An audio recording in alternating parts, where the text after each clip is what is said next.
ইরানের অভিজাত সামরিক শাখার কর্নেল ইমান তাজিক দাবি করেছেন, বর্তমানে ইসরায়েলের আকাশসীমার পূর্ণ নিয়ন্ত্রণ তেহরানের হাতে।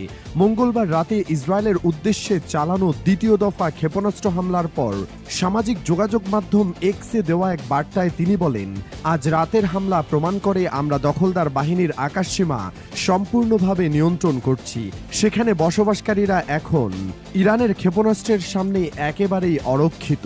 এদিন ইরানের সর্বোচ্চ নেতা আয়াতুল্লাহ আলী খামেনিও ইসরায়েলের বিরুদ্ধে সরাসরি যুদ্ধের ঘোষণা দেন। এর আগে 13 জুন ভোরে ইসরায়েলের বিমান বাহিনী IAF ইরানের রাজধানী তেহরান সহ অন্তত 8টি শহরে শতাধিক স্থাপনায় হামলা চালায়। এই অভিযানে ইরানের শীর্ষ সামরিক কর্মকর্তা ও পরমাণু বিজ্ঞানী সহ প্রায় 450 জন নিহত হন। ইসরায়েলের প্রধানমন্ত্রী বেনিয়ামিন নেতানিয়াহু ঘোষণা দেন, অপারেশন রাইজিং লায়ন শুরু হয়েছে এবং ইরানের হুমকি দূর না হওয়া পর্যন্ত এই অভিযান চলবে। অপরদিকে ইসরায়েলের ওই হামলার জবাবে ইরান অপারেশন ট্রু প্রমিস নামে পাল্টা সামরিক অভিযান শুরু করে। এতে এ পর্যন্ত ইসরায়েলে 5 শতাধিক মানুষ হতাহত হয়েছেন। এদিকে মার্কিন প্রেসিডেন্ট ডোনাল্ড ট্রাম্প এক সোশ্যাল মিডিয়া পোস্টে দাবি করেন, ইরানের আকাশ এখন আমাদের নিয়ন্ত্রণে। যদিও মার্কিন বাহিনী সরাসরি যুদ্ধে জড়িয়েছে কিনা সে বিষয়ে তিনি স্পষ্ট কিছু বলেননি। ট্রাম্প আরও উল্লেখ করেন, ইরানের হাতে উন্নত প্রতিরক্ষা সরঞ্জাম থাকলেও তা আমেরিকান প্রযুক্তির তুলনায় কিছুই নয়। এর আগে ইসরায়েল ও ইরানের আকাশসীমা নিজেদের নিয়ন্ত্রণে রয়েছে বলে দাবি করেছিল। মঙ্গলবার 17 জুন টানা 5ম দিনের মতো ইরান ও ইসরায়েল একে অপরের বিরুদ্ধে হামলা অব্যাহত রেখেছে। এদিন সন্ধ্যায় ইরান মধ্য ইসরায়েলে 8টি ব্যালিস্টিক ক্ষেপণাস্ত্র নিক্ষেপ করে। ক্ষেপণাস্ত্র হামলার আগে এবং পরে ইসরায়েল জুড়ে সাইরেন বাজানো হয় এবং নাগরিকদের বোমা আশ্রয় কেন্দ্রে আশ্রয় নিতে বলা হয়। টাইমস অব ইসরায়েল জানায়, ব্যালিস্টিক ক্ষেপণাস্ত্র ছোড়ার আগে IDF আগাম সতর্কতা জারি করে। এর আগে মঙ্গলবার বিকেলে তেহরানে বিস্ফোরণের শব্দ শোনা গেলেও হতাহতের কোনো তথ্য পাওয়া যায়নি। পশ্চিম ইরানেও হামলা চালিয়েছে ইসরায়েলি বাহিনী। মধ্যপ্রাচ্য, ইরান ও ইসরায়েলের চলমান সংঘাত এখন যেন বিস্ফোরণের অপেক্ষায় থাকা বারুদের স্তূপ। এই উত্তেজনার মধ্যে যুক্তরাষ্ট্রের নাটকীয় সামরিক তৎপরতা এবং ইরানের সর্বোচ্চ নেতা আয়াতুল্লাহ আলী খামেনির যুদ্ধ ঘোষণায় নতুন করে উত্তেজনার পারদ চড়েছে। বিশ্লেষকরা বলছেন, এই পরিস্থিতি বিশ্ব রাজনীতিতে এক বড় পরিবর্তনের ইঙ্গিত দিচ্ছে। গত 3 দিনে যুক্তরাষ্ট্রের অন্তত 30টি ট্যাঙ্কার বিমান ইউরোপের বিভিন্ন মার্কিন ঘাঁটিতে পাঠানো হয়েছে। ফ্লাইট ট্র্যাকিং ডেটায় দেখা গেছে, এসব বিমান মূলত মাঝ আকাশে জ্বালানি সরবরাহে ব্যবহৃত হয় এবং যুদ্ধ ও বোমারু বিমানকে সমর্থন দেয়। এর মধ্যে কয়েকটি স্পেন, স্কটল্যান্ড এবং যুক্তরাজ্যের ঘাঁটিতে অবতরণ করেছে। বিশ্লেষকদের মতে এটি বড় ধরনের সামরিক সংঘাতের প্রস্তুতি হিসেবে ব্যাখ্যা করা যেতে পারে। একই সময় দক্ষিণ চীন সাগর থেকে মধ্যপ্রাচ্যের দিকে যাত্রা করেছে মার্কিন বিমানবাহী রণতরী USS নিমিটজ। এর পূর্ব নির্ধারিত ভিয়েতনাম সফর বাতিল করে হঠাৎ এ মোতায়েন অনেক প্রশ্নের জন্ম দিয়েছে।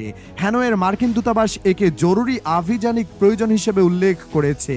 এই রণতরীতে রয়েছে একাধিক যুদ্ধ বিমান এবং গাইডেড মিসাইল ডিস্ট্রয়ার, যা বড় পরিসরে লড়াইয়ের জন্য প্রস্তুত। বিশেষজ্ঞদের আশঙ্কা, যুক্তরাষ্ট্র ইরানের ভূগর্ভস্থ পারমাণবিক স্থাপনা ফোর্দোতে হামলার পরিকল্পনা করছে। এই ধরনের সুরক্ষিত লক্ষ্যবস্তুতে আঘাত হানতে দরকার GBU-57 ম্যাসিভ অর্ডিন্যান্স পেনিট্রেটর বা বাংকার ব্লাস্টার বোমা, যার ওজন প্রায় 13,600 কেজি এবং এটি 7 মিটার গভীরে কংক্রিট ভেদ করতে সক্ষম। এই বোমা বহনের জন্য প্রয়োজন B-2 স্টেলথ বোমারু বিমান, যা সম্প্রতি ভারত মহাসাগরে দিয়াগো গার্সিয়ার মাটিতে মোতায়েন ছিল। এই নাটকীয় পরিস্থিতির মধ্যে ইরানের সর্বোচ্চ ধর্মীয় নেতা আয়াতুল্লাহ আলী খামেনি প্রথমবারের মতো প্রকাশ্যে মুখ খুলেছেন। একাধিক এক্স পোস্টে তিনি ঘোষণা দেন, ইসরায়েলের সঙ্গে আপোষ নয়, যুদ্ধ শুরু হয়েছে। তিনি হযরত আলী রাদিয়াল্লাহু তাআলা আনহু এর খাইবার যুদ্ধের প্রসঙ্গ টেনে এনে লিখেন, সম্মানিত হায়দারের নামে যুদ্ধ শুরু হলো, জুলফিকার নিয়ে খাইবারে ফিরেছেন আলী। পোস্টের সঙ্গে যুক্ত করেন একটি আগুন এবং জ্বলন্ত শহরের ছবি এবং কোরআনের আয়াত, যাতে ছিল দৃঢ় প্রত্যয়, ইসলামিক রিপাবলিক জয়ী হবে। অন্যদিকে ইসরায়েলের প্রধানমন্ত্রী নেতানিয়াহু ও প্রতিরক্ষা মন্ত্রী কাজ খোলাখুলি হুঁশিয়ারি দিয়েছেন, খামেনির মৃত্যু ছাড়া সংঘাত শেষ হবে না। এমনকি মার্কিন প্রেসিডেন্ট ডোনাল্ড ট্রাম্প পর্যন্ত জানিয়েছেন খামেনির অবস্থান সম্পর্কে তারা অবগত এবং ধৈর্যের সীমা ছাড়িয়ে যাচ্ছে। বিশ্লেষকদের মতে এই বিস্তৃত সামরিক তৎপরতা হয় সরাসরি যুদ্ধের প্রস্তুতি, নয়তো ইরানকে কূটনৈতিক আলোচনায় চাপ দেওয়ার কৌশল। যুক্তরাজ্যের RUSI থিঙ্ক ট্যাঙ্কের বিশ্লেষক জাস্টিন ব্রঙ্ক বলেন, যুক্তরাষ্ট্র যে একটি বড় যুদ্ধ পরিস্থিতির জন্য প্রস্তুতি নিচ্ছে তা এই তৎপরতাতেই স্পষ্ট। এই সংঘাতের মধ্যে মধ্যপ্রাচ্য যেন এখন দাঁড়িয়ে আছে এক অনিশ্চিত ভবিষ্যতের দোরগোড়ায়। কূটনৈতিক সমাধান না এলে পরবর্তী সংঘর্ষ হতে পারে 21 শতকের অন্যতম বড় সামরিক অধ্যায়। বিশ্ব এখন অপেক্ষায়, আগুন নামে না আলোচনার পথ খোলে।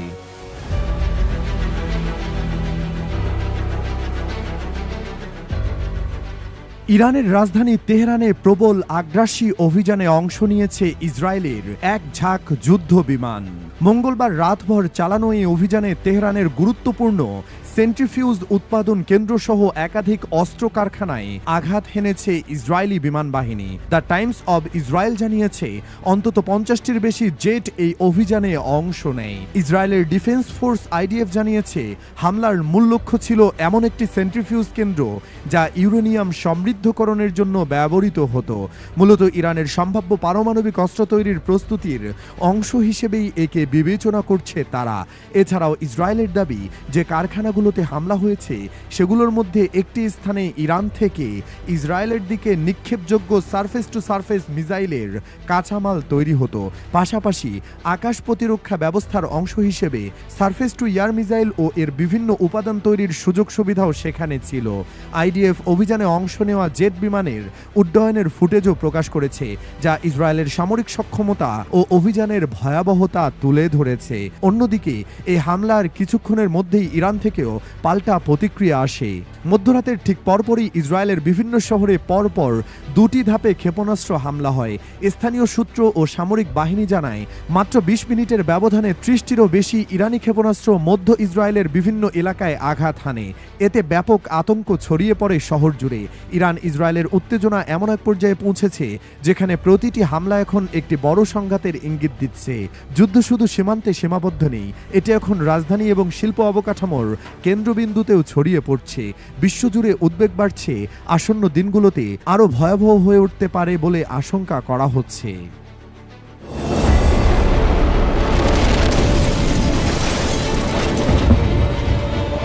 সাম্প্রতিক ইরান ইসরায়েল পাল্টাপাল্টি হামলায় মধ্যপ্রাচ্যে চরম উত্তেজনা বিরাজ করছে। নিজেদের অপ্রতিরোধ্য ভাবা ইসরায়েল সম্ভবত কল্পনাও করেনি যে ইরান এমন ভয়াবহ প্রতিরোধ গড়ে তুলতে পারবে। সম্প্রতি ইরানের পাল্টা হামলায় তেল আবিবের কিছু এলাকায় এতটাই বিধ্বস্ত হয়েছে যে তা দেখে অনেকে গাজার ধ্বংসস্তূপ ভেবে বসছেন। একই সঙ্গে ইরান ও ইসরায়েলি বিমান হামলায় ব্যাপক ক্ষয়ক্ষতির শিকার হয়েছে। এমন উত্তপ্ত প্রেক্ষাপটে প্রশ্ন উঠেছে, ইরান ইসরায়েল কি আরও বড় যুদ্ধের দিকে এগোচ্ছে? এই সংঘাতে যুক্তরাষ্ট্র কি সরাসরি জড়িয়ে পড়বে এবং শেষ পর্যন্ত ইরান কি হার মানবে? বিশ্লেষকদের মতে এসব প্রশ্নের জবাব এতটা সহজ নয়, কারণ ইরানের কিছু প্রাকৃতিক, কৌশলগত ও রাজনৈতিক শক্তি রয়েছে যা তাকে অজেয় করে তুলেছে। ভিডিওতে তুলে ধরা হলো এমন কিছু কারণ যেগুলো ইরানকে একটি অভেদ্য দুর্গ হিসেবে তুলে ধরেছে। 1 নাম্বার, হরমুজ প্রণালী। ইরানের দক্ষিণ সীমান্ত ঘেঁষা হরমুজ প্রণালী বিশ্বের অন্যতম গুরুত্বপূর্ণ সামুদ্রিক রুট। মাত্র 33 কিলোমিটার চওড়া এই জলপথ দিয়ে বিশ্বব্যাপী দৈনিক প্রায় 20% তেল সরবরাহ হয়। এই জলপথের আশপাশের বেশিরভাগ দ্বীপ ইরানের নিয়ন্ত্রণে। এটি বন্ধ করে দেওয়ার হুমকিও দিয়েছে তেহরান, যা পশ্চিমা দেশগুলোকে ভয় ধরিয়ে দিয়েছে। 2 নাম্বার, ভূরাজনৈতিক অবস্থান। 3 মহাদেশের কেন্দ্রস্থল। ইরান ইউরোপ, এশিয়া ও আফ্রিকার সংযোগস্থলে অবস্থিত। উত্তরে কাস্পিয়ান সাগর, দক্ষিণে পারস্য উপসাগর ও ওমান উপসাগরের মতো গুরুত্বপূর্ণ জলসীমা ইরানকে একটি ভূরাজনৈতিক হাবে পরিণত করেছে। গত 5 শতাব্দী ধরে সীমান্ত অপরিবর্তিত থাকা দেশটির প্রতিরক্ষা ইতিহাসও বিস্ময়কর। অনেক পরাশক্তি দখল করতে চাইলেও সফল হয়নি। 3 নাম্বার, ব্যালিস্টিক মিসাইল ও ড্রোন প্রযুক্তি। ইরান বর্তমানে মুসলিম বিশ্বের মধ্যে সবচেয়ে শক্তিশালী ব্যালিস্টিক ক্ষেপণাস্ত্র ভান্ডারের অধিকারী। এর সর্বোচ্চ রেঞ্জ 2000 কিলোমিটার, যা দিয়ে ইউরোপ পর্যন্ত আঘাত হানা সম্ভব। এছাড়া ইরানি ড্রোন প্রযুক্তি এখন বিশ্বজুড়ে আলোচিত। বিশেষ করে ইউক্রেন যুদ্ধে রাশিয়ার সাফল্য এর বড় ভূমিকা রয়েছে। 4 নম্বর, প্রাকৃতিক দুর্গ, পাহাড় ও মরুভূমি। ইরানের ভৌগোলিক গঠন একে একটি প্রাকৃতিক দুর্গে পরিণত করেছে।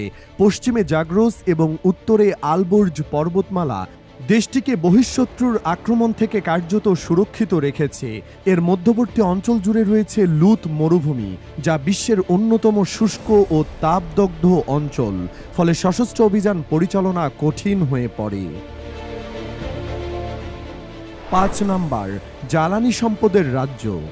ইরান বিশ্বের অন্যতম বৃহৎ তেল ও গ্যাস রিজার্ভের অধিকারী, যেখানে বিশ্বের মোট গ্যাসের প্রায় 15% এবং তেলের 10% মজুত রয়েছে। শুধু জ্বালানি নয়, এই রিজার্ভ আন্তর্জাতিক বাজারে প্রভাব বিস্তারে এবং রাজনৈতিক কৌশলে ইরানের জন্য একটি বড় হাতিয়ার। 6 নম্বর, রাশিয়া ও চীনের মিত্রতা। ইসরায়েলের সঙ্গে সংঘাতে রাশিয়া ও চীনের ছায়া সমর্থন পাচ্ছে ইরান। পশ্চিমাদের চাপের মুখেও মস্কো ও বেইজিংয়ের সঙ্গে তেহরানের কৌশলগত সম্পর্ক ক্রমাগত ঘনিষ্ঠ হচ্ছে। অনেক সময় রাশিয়ার গোয়েন্দা সহযোগিতাও পেয়েছে ইরান। এ ধরনের সমর্থন ইসরায়েল ও যুক্তরাষ্ট্রের জন্য বড় উদ্বেগের বিষয়। 7 নম্বর, এক্সিস অফ রেজিস্ট্যান্স। ইরানের প্রক্সি নেটওয়ার্ক তাকে একটি গ্লোবাল ছায়াযুদ্ধের শক্তি করে তুলেছে। হামাস, হিজবুল্লাহ, হুথি, আল বদর এসব মিলিশিয়াদের মাধ্যমে মধ্যপ্রাচ্য জুড়ে ইরানের প্রভাব রয়েছে।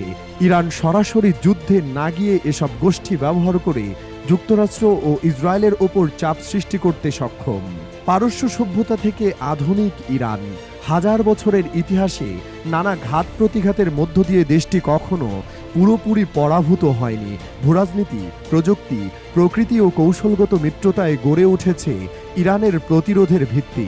ভবিষ্যতে এই ভিত্তি টিকবে কিনা সেটা সময় বলে দিবে। তবে এখন বলাই যায়, ইরানকে দমন করা অতটা সহজ নয়।